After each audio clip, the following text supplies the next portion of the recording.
Oke, baik anak-anak. Sebelum kita masuk ke dalam jurnal khusus untuk perusahaan dagang, kita akan membahas satu persatu untuk setiap jurnalnya.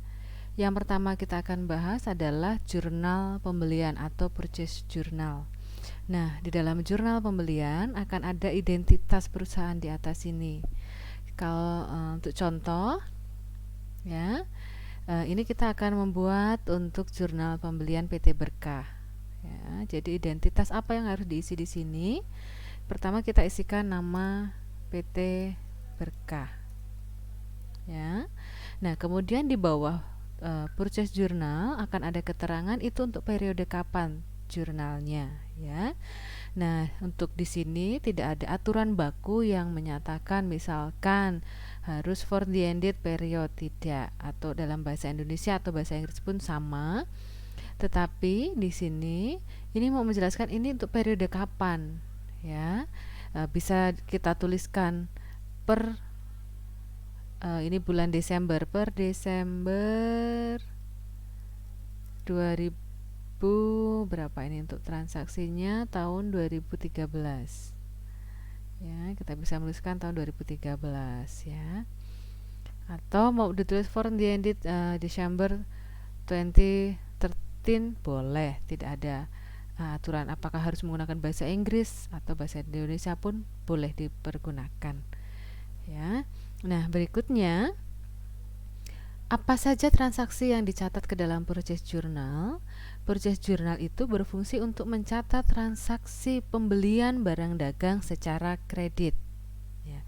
Sebagai contoh, nah, ini ada faktur, ya, bukti transaksi pembelian secara kredit. Nah, kalau bukti transaksinya seperti ini, ya, kita bisa lihat kop suratnya atau dokumennya siapa yang membuat. Di sini PT Nusa Persada. Ditujukan kepada siapa? Kepada kita PT Berkah, ya. Karena di sini kita berperan sebagai PT Berkah. Nah, karena ini ditujukan kepada kita, maka faktur ini merupakan faktur atas transaksi pembelian kita. Dalam arti PT Berkah membeli barang dagang ke PT Nusa Persada. Nah, itemnya apa saja yang dibeli?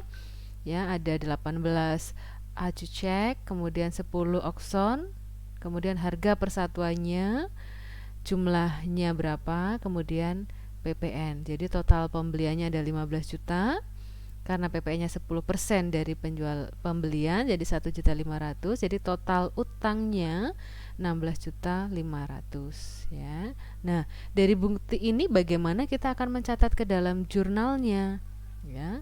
Ketika kita akan memindahkan ke dalam jurnal, pertama yang harus kita buat apa, ya? Kita isikan dulu tanggalnya. Ini untuk tanggal 2013, bulannya Desember. Transaksinya tanggal berapa, ya? Nah, kalau kita lihat transaksinya tanggal 5 Desember, maka kita tuliskan di sini tanggal 5. Kemudian ada invoice number, nomor bukti transaksinya. Nomor bukti transaksinya yang mana, ya?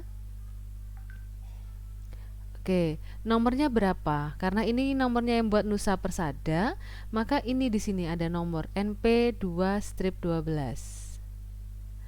Ya, NP2-12 itu nomor buktinya. Deskripsinya diisi apa? Nah, untuk memudahkan kita dalam pencatatan, deskripsinya kita isi kemana kita membeli atau melakukan pembelian. Ya, jadi untuk mempermudah melakukan proses checking PT Nusa Persada. Nah, kemudian di bagian debit ada freak paid, ini untuk beban angkut pembelian, PPN income, inventory, dan account payable. Nah, akun-akun di sini sebenarnya kita bisa lihat dari bukti transaksi, ya.